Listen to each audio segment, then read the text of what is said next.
There's something quite extraordinary about a man who built one of the world's largest furniture empires while driving a decades-old Volvo and flying economy class. This is the story of Ingvar Kamprad, the founder of IKEA, a man whose life reads like an unlikely novel, filled with contradictions, determination, and an unwavering belief that good design should be accessible to everyone. Our story begins on March 30, 1926, in a small farming community called Jatteryd, near Älmhult in the southern Swedish province of Småland. This region would prove crucial to understanding Ingvar's character. Småland was known for its rocky soil and harsh conditions.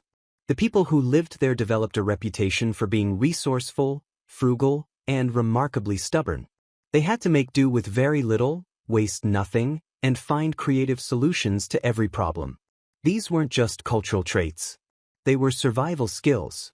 Ingvar was born to Berta and Fifer Kamprad on a farm called Älmhult. The farm itself wasn't particularly prosperous, but young Ingvar showed entrepreneurial spirit from an extraordinarily early age. At just 5 years old, he began his first business venture, selling matches to neighbors. He would buy matches in bulk in Stockholm, then sell them individually at a small profit. It was a simple idea, but it taught him fundamental lessons about volume, margins, and the power of buying in bulk. But here's where the story gets interesting. Ingvar struggled terribly in school, particularly with reading and writing. He would later be diagnosed with dyslexia, though this wouldn't happen until he was well into adulthood. As a child, he simply knew that words on a page seemed to dance and rearrange themselves, that reading took him 3 times longer than his classmates, and that he had to develop different strategies to learn and remember information. This early struggle would shape his entire approach to business. Because he couldn't easily process written information, he developed an exceptional memory and learned to think visually. He became adept at reading people, at understanding needs and desires without lengthy written reports. In many ways, his dyslexia became a hidden advantage, forcing him to develop skills that would prove invaluable in creating a global brand built on visual communication and intuitive design. His childhood business ventures expanded rapidly. From matches, he moved to selling fish, Christmas decorations, seeds, and ballpoint pens. By the time he was a teenager, he had already grasped something profound. There was always a market for quality goods at low prices. His neighbors weren't wealthy. They needed things, but they couldn't afford to pay premium prices. If he could source products cheaply and sell them affordably while still making a profit, everyone benefited. At 17 years old, in 1943, Ingvar founded IKEA. The name itself tells a story. IK for Ingvar Kamprad, E for Älmhult, the farm where he grew up, and A for Agunnaryd, the parish where the farm was located. He registered the company with money his father gave him as a reward for succeeding in school despite his reading difficulties. Think about that for a moment. A 17-year-old boy, in the middle of World War II, in neutral Sweden, starting what would become one of the world's most recognizable brands. Initially, IKEA wasn't a furniture company at all. Ingvar sold pens, wallets, picture frames, watches, jewelry, and nylon stockings. Anything he could source cheaply and sell at a profit. He advertised in local newspapers and operated a mail-order business, delivering products by milk truck. The efficiency appealed to him. Why waste money on expensive storefronts when you could reach customers directly? The pivot to furniture came in 1948, when Ingvar was 22 years old. A local manufacturer approached him about selling furniture through his mail-order catalog. Ingvar was skeptical at first, but he recognized an opportunity. Furniture was expensive, and the markup was significant. If he could apply his principles of bulk buying and low prices to furniture, he might tap into an enormous market. The response was overwhelming. People wanted affordable furniture. But there was a problem. Shipping furniture was expensive and complicated. Large pieces took up enormous space, drove up transportation costs, and often arrived damaged. Ingvar spent months wrestling with this challenge. How could he make furniture affordable if shipping costs ate up all the savings? The solution, when it came in 1956, was revolutionary: flat-pack furniture. The story of its discovery has become legendary. One of Ingvar's employees, Gillis Lundgren, was trying to fit a table into a car for delivery. Frustrated, he looked at his colleague and said, "Let's pull off the legs and put them underneath." That simple act of removing table legs changed everything. Ingvar immediately understood the implications. If furniture could be disassembled and packed flat, you could fit more pieces into trucks, reduce shipping damage, lower storage costs, and pass those savings to customers. But it went even deeper than that. Flat-pack furniture transferred some of the labor from the manufacturer to the customer.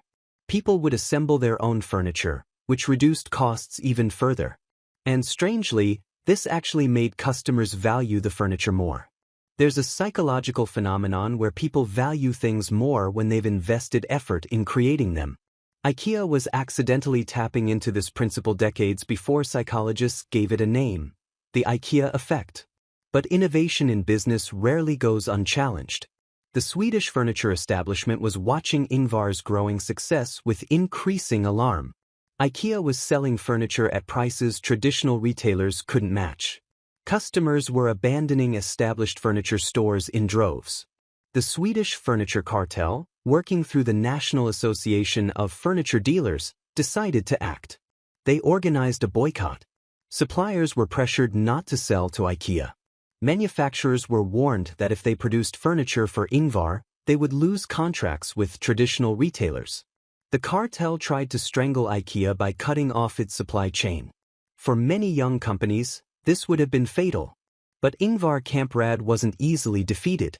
He made a decision that would define IKEA's future. He would go to Poland.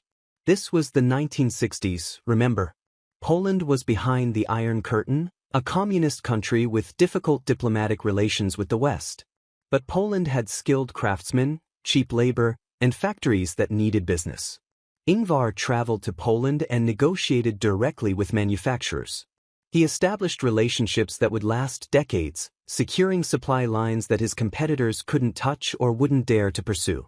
This move wasn't just about survival. It reflected Ingvar's fundamental worldview. He didn't see borders the way others did.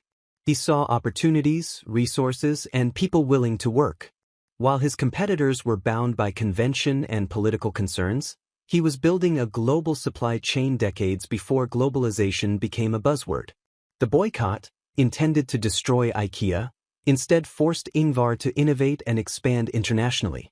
It's a pattern we'll see repeatedly in his life: obstacles transformed into opportunities through sheer determination and unconventional thinking. In 1958, IKEA opened its first showroom in Älmhult. This was another revolutionary idea. Instead of showing sample furniture in a traditional retail setting, Ingvar created room displays showing how furniture looked in actual living spaces. Customers could walk through fully furnished rooms, see how pieces work together, and imagine them in their own homes. It was experiential retail before anyone called it that. The showroom also solved another problem. Customers were skeptical of mail-order furniture. They wanted to see it, touch it, sit on it before buying. The showroom let them do that, but the business model remained fundamentally different from traditional furniture stores. Customers could browse without pushy salespeople, write down product codes, and collect their flat-packed furniture from a warehouse. It was self-service furniture shopping, another innovation that reduced costs. And then there was the restaurant. Yes, the IKEA restaurant, which seems so integral to the IKEA experience now, was another Ingvar innovation, though it came from observing a practical problem. Customers were spending so long in the showroom that they were getting hungry and leaving to eat. Ingvar's solution was characteristically simple: feed them so they'll stay longer and buy more. The Swedish meatballs, the lingonberry sauce, the simple, affordable meals, these weren't just amenities. They were strategic business decisions designed to keep customers in the store. By the 1960s and 70s, IKEA was expanding across Europe. Germany, Denmark, Switzerland, stores were opening in major cities, each adapting to local markets while maintaining the core IKEA principles: affordable prices, self-service, flat-pack design. Ingvar was building something unprecedented, a global furniture brand with Swedish roots but international appeal. But success brought scrutiny, and here we must address the most painful chapter of Ingvar Kamprad's life: his involvement with fascist groups as a young man. In the 1940s, teenage Ingvar had been recruited into Swedish fascist organizations, including the New Swedish Movement. He attended meetings, participated in activities, and maintained these connections into the early 1950s. This wasn't casual association. He was actively involved during a period when the horrors of the Holocaust were becoming widely known. For decades, Ingvar kept this history hidden. When it was exposed by Swedish journalists in the 1990s, it created an enormous scandal. The man who had built IKEA on principles of democratic design and accessibility had a fascist past. The contradiction was shocking and deeply troubling. Ingvar's response evolved over time. Initially, he downplayed it, calling it the greatest mistake of my life, but offering limited explanation. Later, he was more forthcoming, acknowledging not just attendance but active participation. He wrote to IKEA employees admitting his involvement and expressing deep regret. He said he had been young, naive, and influenced by his father and others around him, but he never claimed these were excuses, only context.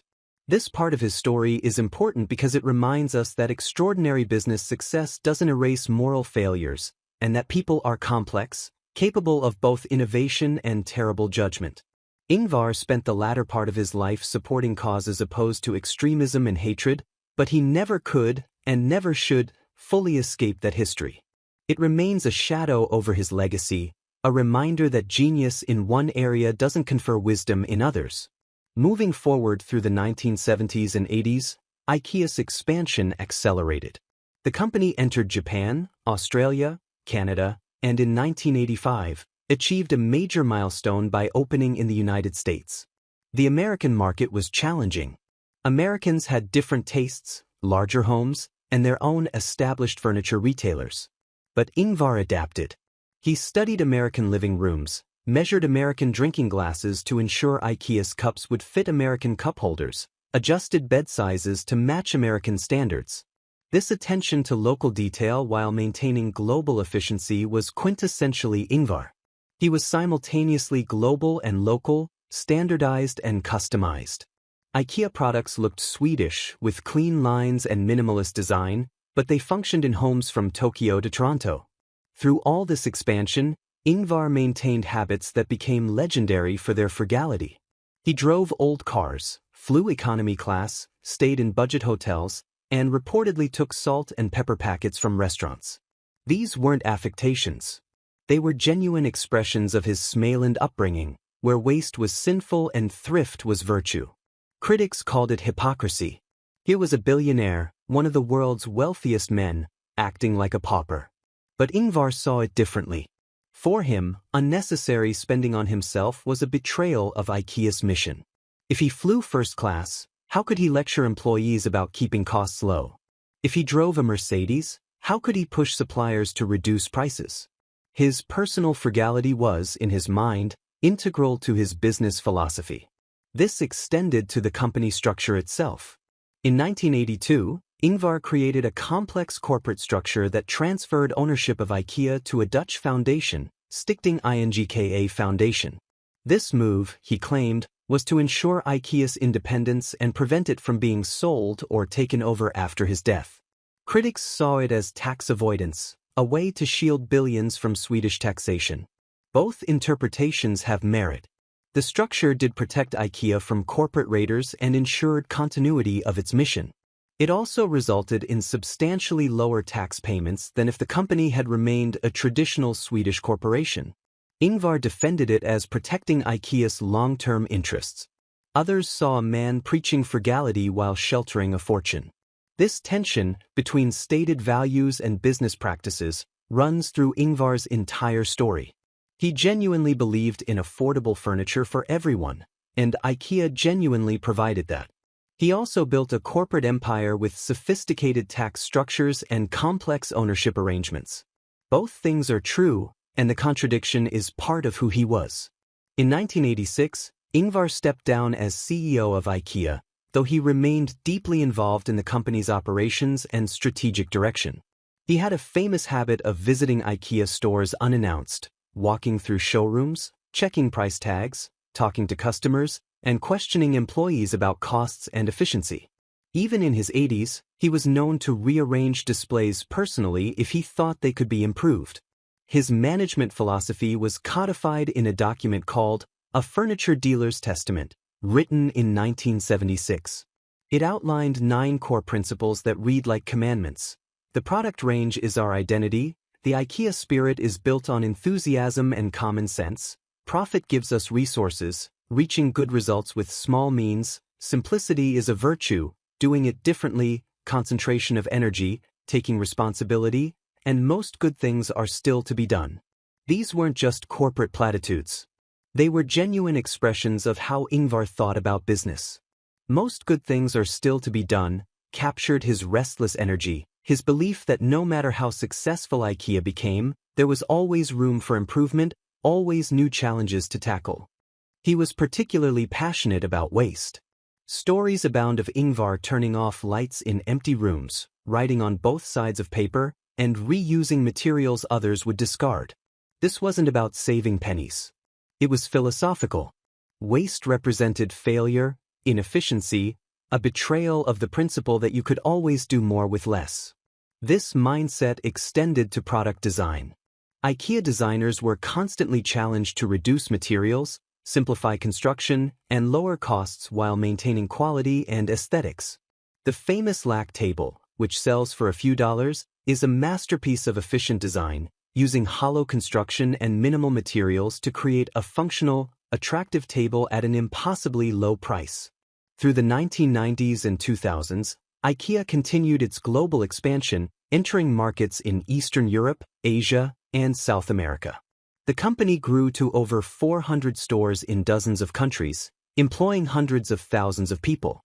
Ingvar's 3 sons became involved in various aspects of the business, though succession was complicated by the complex ownership structure and Ingvar's reluctance to fully let go. His personal life was relatively private. He married Kirsten Wadling in 1950, and they had 3 sons, Peter, Jonas, and Matthias. Kirsten died in 2011, and Ingvar remarried in 2014 to Margaretha Kamprad. Despite his wealth, the family lived relatively modestly by billionaire standards, in a villa in Switzerland where Ingvar had moved in the 1970s. His relationship with Sweden was complicated. He had left for tax reasons, which many Swedes viewed as unpatriotic, particularly given his use of Swedish identity in branding IKEA. Yet he remained deeply connected to Småland, visiting regularly, supporting local causes, and maintaining that his essential character was shaped by that rocky, difficult region. In his later years, Ingvar became more reflective about his legacy. He spoke openly about his mistakes, including the fascist involvement, his regrets about time not spent with family during IKEA's early expansion, and decisions he wished he had made differently. He remained convinced, however, that IKEA's fundamental mission, creating better everyday life for many people, was worthwhile and well executed. The numbers tell an extraordinary story. From a 17-year-old selling matches and pens, Ingvar built a company with annual revenue exceeding $40 billion. IKEA changed how millions of people furnish their homes, making design accessible rather than exclusive, transforming furniture from luxury purchase to affordable necessity. But the impact went beyond furniture. IKEA influenced retail broadly, pioneering self-service showrooms, flat-pack logistics, and experiential shopping. The company changed manufacturing through its supplier relationships and efficiency demands. It affected urban planning, with IKEA stores becoming destinations that shaped development patterns. And it influenced design culture, spreading Scandinavian minimalism globally and creating a shared aesthetic language recognized worldwide. Ingvar Kamprad died on January 27, 2018, at the age of 91, at his home in Småland. He had returned to Sweden in 2013, coming full circle to the region that shaped him. The global reaction to his death reflected his complicated legacy. Business leaders praised his innovation and entrepreneurial genius. Design communities celebrated his democratization of good design. Critics noted his fascist past and questioned his tax arrangements. All of these perspectives captured partial truths about a deeply complex man. What remains undeniable is the scale of what he built. Walk into an IKEA anywhere in the world, and you see Ingvar's vision made tangible. The flat-pack boxes, the Swedish names, the affordable prices, the showroom layouts, the restaurants serving meatballs, all of it traces back to ideas and principles established by a dyslexic boy from a small farm in southern Sweden who believed that well-designed furniture should be available to everyone, not just the wealthy few. The Billy bookcase, one of IKEA's most iconic products, tells the story perfectly. Designed in 1979 by Gillis Lundgren, the same man who first removed table legs to fit furniture in a car, the Billy is simple, functional, affordable, and adaptable. It uses minimal materials, packs flat, assembles easily, and costs a fraction of comparable bookcases. More than 110 million units have been sold. Somewhere in the world, a Billy bookcase is sold every 5 seconds. That's Ingvar's legacy in physical form, democratic design at global scale. But perhaps the most interesting aspect of Ingvar Kamprad's story is how it challenges our assumptions about success and wealth. We expect billionaires to live like billionaires, to flaunt their wealth, to indulge in luxury. Ingvar didn't fit that mold. He remained, in many essential ways, the frugal Småland farmer's son, counting pennies, avoiding waste, finding satisfaction in efficiency rather than extravagance. Was this admirable frugality or strange miserliness? Was his corporate structure brilliant protection of IKEA's mission or elaborate tax avoidance? Was his global expansion sharing Swedish design values or cultural imperialism? These questions don't have simple answers, and perhaps that's the point. Ingvar Kamprad, like IKEA itself, was complicated, contradictory, and far more interesting than simple narratives allow. There's a famous story, perhaps apocryphal but widely told, about Ingvar visiting an IKEA store and seeing a customer struggling with a heavy box. Instead of observing from a distance or having staff intervene, Ingvar, then in his 70s, walked over and helped the customer load the furniture into their car. When the customer realized who had helped them, they were astonished. Why would the founder of IKEA be helping customers load cars? For Ingvar, the question itself would have been puzzling. This was his business. These were his customers. If they needed help, you helped them. Status, wealth, and position didn't change fundamental obligations to other people. Whether this story happened exactly as told matters less than what it reveals about how Ingvar wanted to be seen and perhaps how he actually saw himself. Not as a distant billionaire but as a furniture dealer, always, essentially, in the business of helping people furnish their homes affordably. The principles he established continue shaping IKEA decades after his death.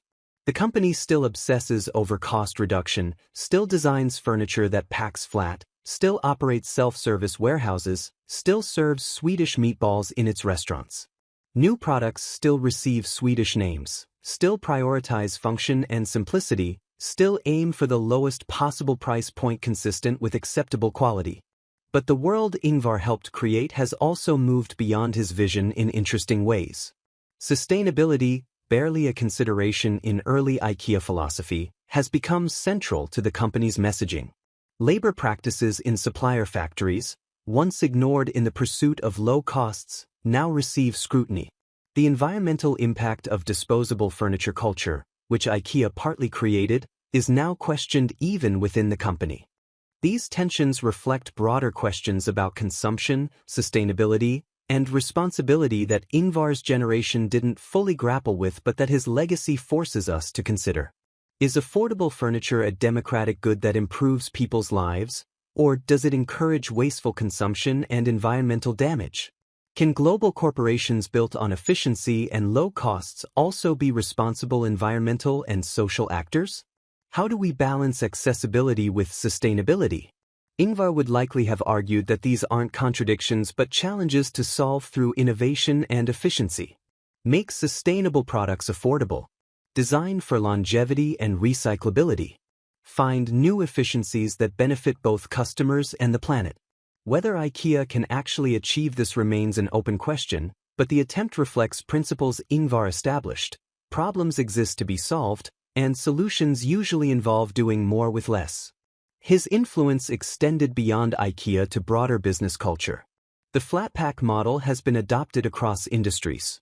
The idea that customers will accept, even prefer, self-service if it lowers costs has spread to everything from airlines to grocery stores.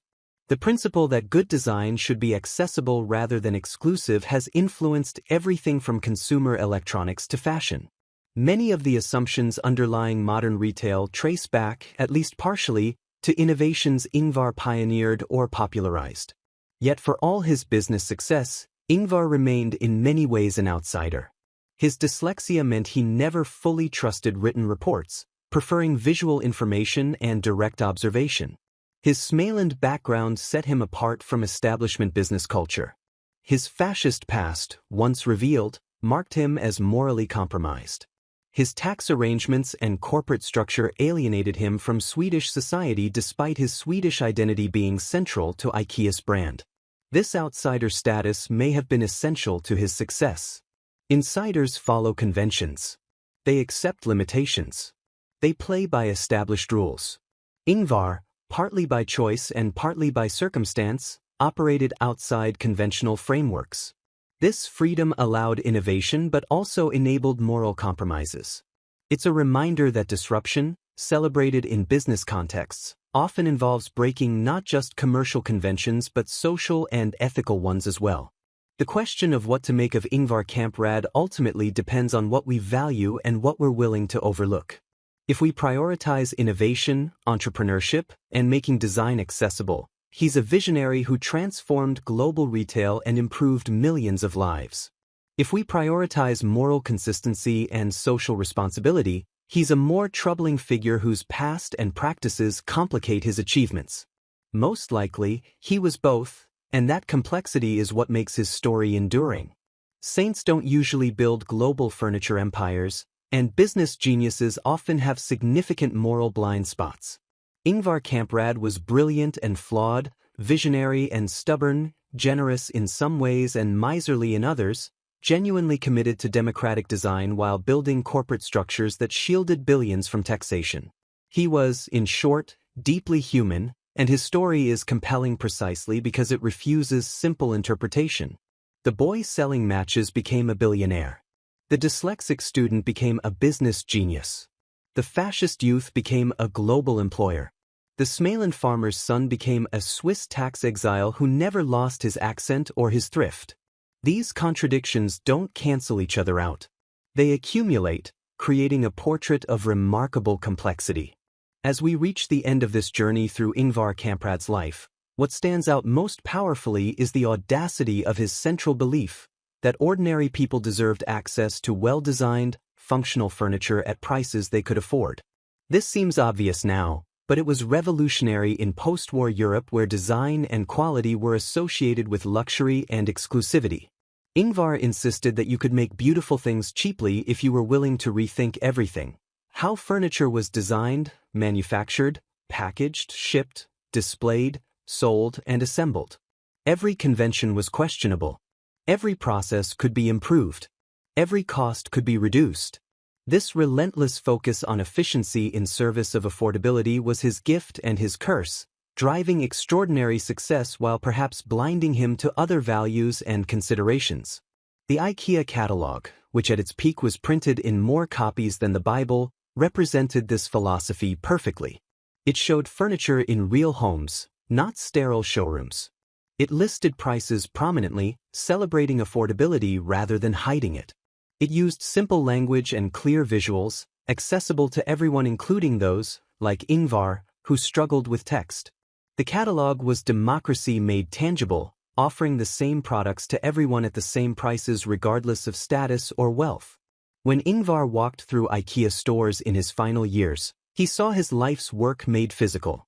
He saw families furnishing first apartments, students buying cheap but functional desks, immigrants creating homes in new countries with affordable furniture that worked anywhere. He saw the IKEA effect in action, people proudly displaying furniture they'd assembled themselves, invested with meaning through effort and choice rather than expense. He also saw, though perhaps didn't fully acknowledge, the other effects of his creation: the environmental cost of disposable furniture culture, the labor conditions in distant factories, the small furniture makers driven out of business by IKEA's dominance, the homogenization of domestic spaces as IKEA aesthetics spread globally. These consequences don't erase the genuine good that IKEA provided to millions of people who otherwise couldn't have afforded decent furniture. But they complicate the narrative, adding shadows to what might otherwise be a simple story of entrepreneurial triumph. In the end, Ingvar Kamprad's life reminds us that transformation, whether of industries or individuals, is never simple or purely positive. It involves trade-offs, compromises, and costs alongside benefits. It requires qualities like determination and vision that can be tremendous forces for good but can also blind us to harms we're causing or enabling. The flat-pack boxes that sit in IKEA warehouses worldwide contain not just furniture but the crystallization of one man's vision, implemented at global scale through decades of relentless focus.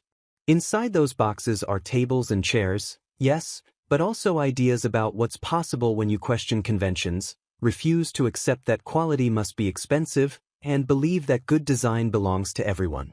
Whether that vision was ultimately good for the world, whether its benefits outweigh its costs, whether Ingvar Kamprad should be celebrated or criticized or both, these are questions each of us must answer for ourselves.